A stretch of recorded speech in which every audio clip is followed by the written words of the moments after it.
तर सिंदखेड राजा इथं पावसामुळे अक्षरशः थैमान घातलंय पावसानं आणि त्यामुळे मोठं नुकसान इकडे झालंय।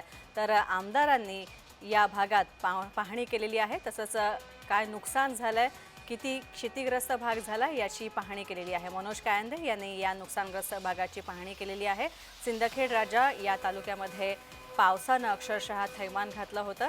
तर यामुळे शेतकऱ्यांचं सुद्धा मोठ्या प्रमाणात नुकसान झालेलं आहे। बुलढाण्याचा सिंदखेड राजा इथं पावसानं थैमान घातलेलं आहे। तसंच अनेक नद्यांना पूर आलेला आहे। शेतांमध्ये अक्षरशः चिखल झालेला आहे। उभी पिकं जमीनदोस्त झाली आहेत आणि त्यामुळे या नुकसानाची पाहणी आमदार मनोज कायंदे यांनी केली। जुन्या लोकांचं असं सांगणं झालं की 100 वर्षात एवढा पाऊस त्यांना कळतं तोपासून पाऊस झाला नाही। एवढा पाऊस काल एका दिवसामध्ये एक सकाळी 8:30 पासून तो पाऊस सुरू होता तर रात्री 9 पर्यंत 8 वाजेपर्यंत तो पाऊस त्या ठिकाणी सातत्यानं सुरू होता आणि एवढा जोरात होता की ढगफुटी म्हटल्यापेक्षा ढगफुटीपेक्षाही रुद्ररूप त्या पावसाचं त्या ठिकाणी होतं आणि म्हणून आज आम्ही सर्वांच्या बांधावर जाऊन त्या ठिकाणी पाहणी करतोय। ढगफुटी अशा या पावसानं शेतकऱ्याचं अतोनात नुकसान झालं। कुंभेफळ, देवळकोळ, कोणाटे या शिवारामध्ये अक्षरशः शेतकऱ्यांचे पिकासकट शेती ही वाहून गेली।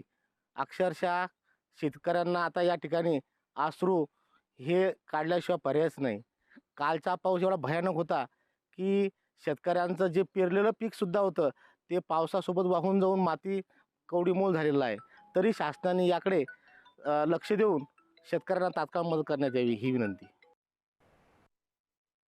जमिनीचं खूपच नुकसान झालं।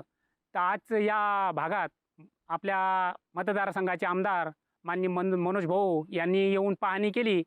परंतु शासनालाही अशी आम्ही विनंती करतो की प्रतिनिधीनं हे काम सुचवलेलं आहे, परंतु शासनाने त्याच्याकडे तात्काळ लक्ष देऊन त्या मागणीचा पाठपुरावा करावा आणि जनतेला जे अडचणीत सापडलेले आहेत त्यांना आर्थिक मदत केली पाहिजे।